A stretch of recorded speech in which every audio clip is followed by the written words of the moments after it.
The aorta is the main artery in the human body, originating from the left ventricle of the heart and extending down to the abdomen, where it splits into two smaller arteries.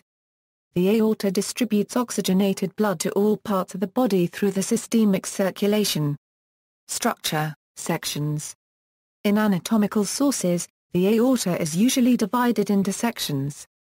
One way of classifying a part of the aorta is by anatomical compartment, where the thoracic aorta runs from the heart to the diaphragm.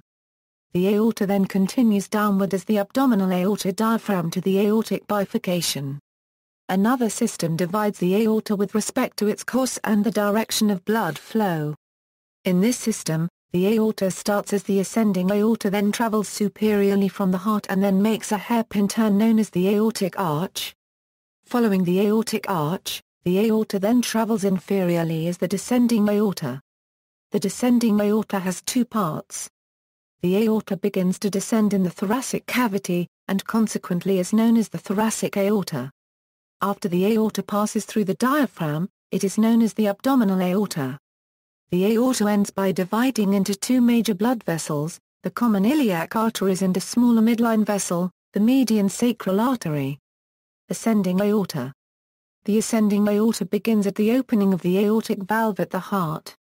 It runs through a common pericardial sheath along with the pulmonary trunk.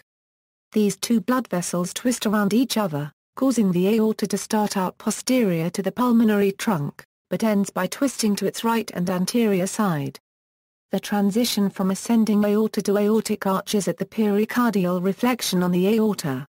At the root of the ascending aorta, the lumen has three little pockets between the cusps of the aortic valve and the wall of the aorta, named the aortic sinuses or sinuses of Valsalva. The left aortic sinus contains the origin of the left coronary artery, and the right aortic sinus likewise gives rise to the right coronary artery. Together, these two arteries supply the heart. The posterior aortic sinus does not give rise to a coronary artery.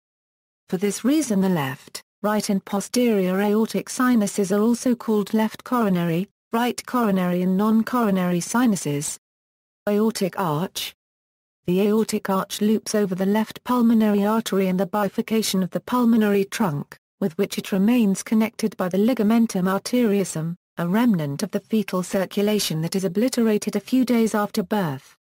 In addition to these blood vessels, the aortic arch crosses the left main bronchus.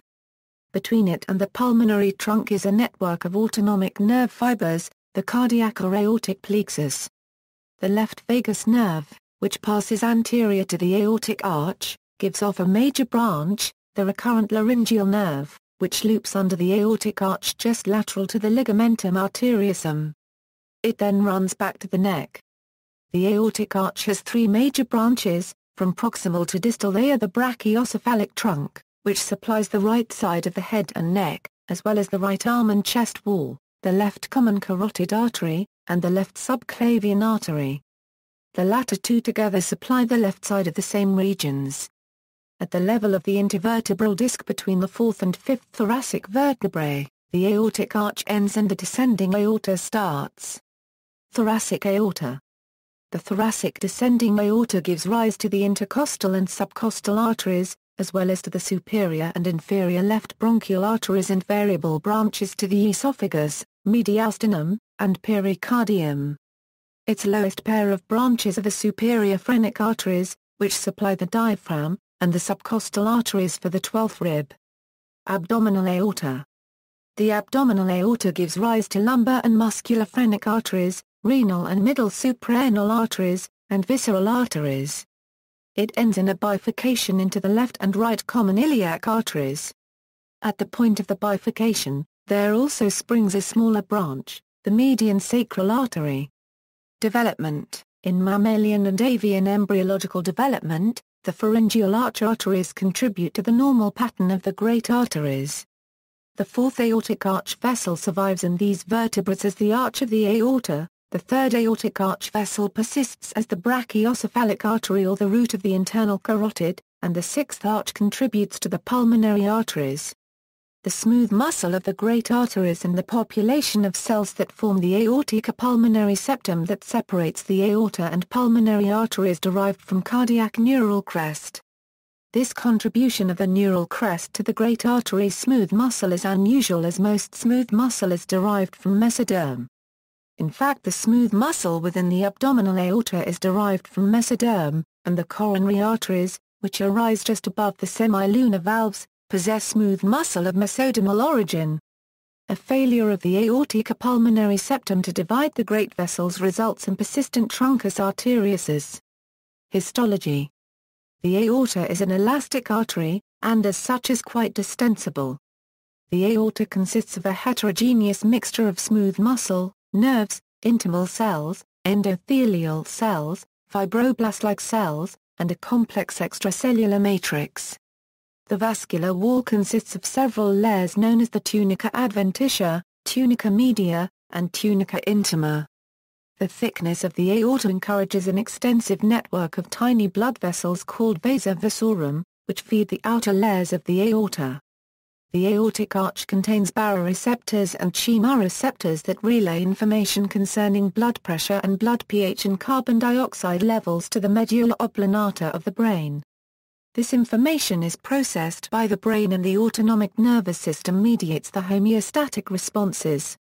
Within the tunica media, smooth muscle and the extracellular matrix are quantitatively the largest components of the aortic vascular wall. The fundamental unit of the aorta is the elastic lamella, which consists of smooth muscle and elastic matrix. The medial layer of the aorta consists of concentric muscular elastic layers in mammals. The smooth muscle component does not dramatically alter the diameter of the aorta, but rather serves to increase the stiffness and viscoelasticity of the aortic wall when activated. The elastic matrix dominates the biomechanical properties of the aorta. The elastic matrix forms lamellae, consisting of elastic fibers, collagens, proteoglycans, and glycosaminoglycans. Variations may occur in the location of the aorta, and the way in which arteries branch off the aorta.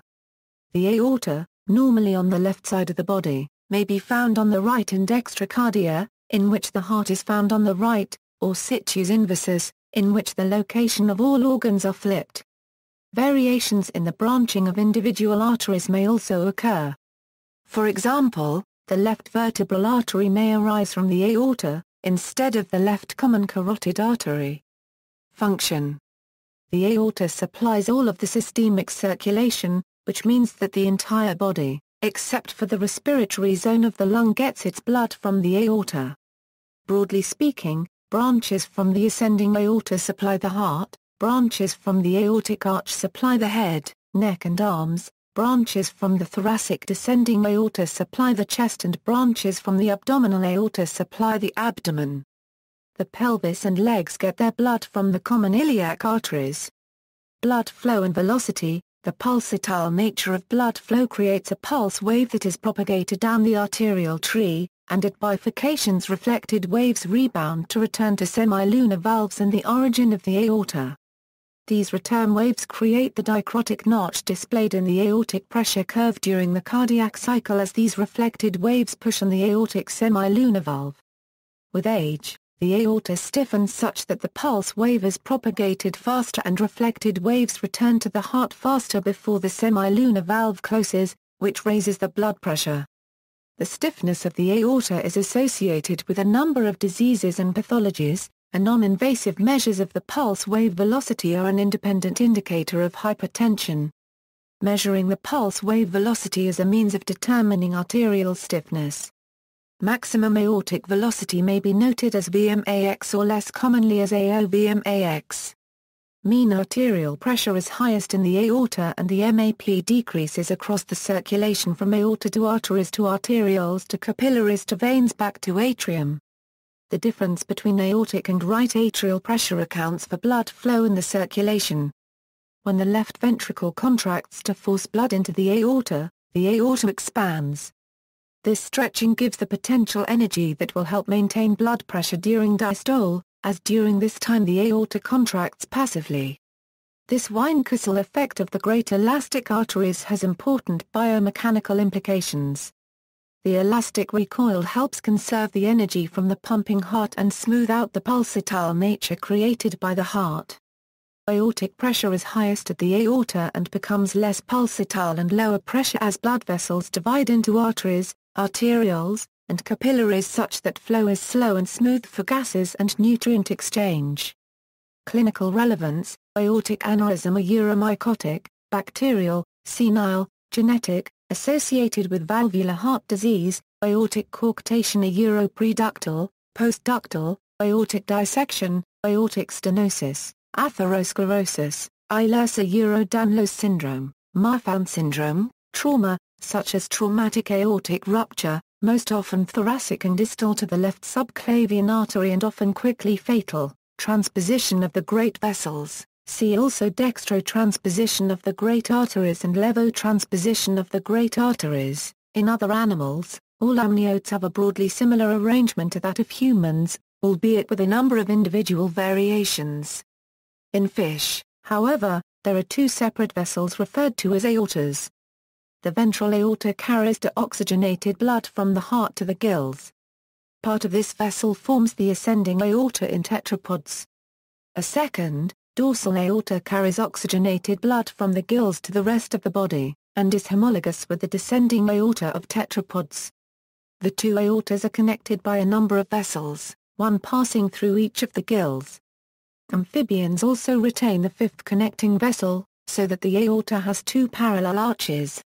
History: the word aorta stems from the late Latin aorta, from aera, I lift, raise. This term was first applied by Aristotle when describing the aorta. See also, this article uses anatomical terminology. For an overview, see anatomical terminology. References. External links: Gray's S153, Descending Aorta, Gray's S154, Abdominal Aorta.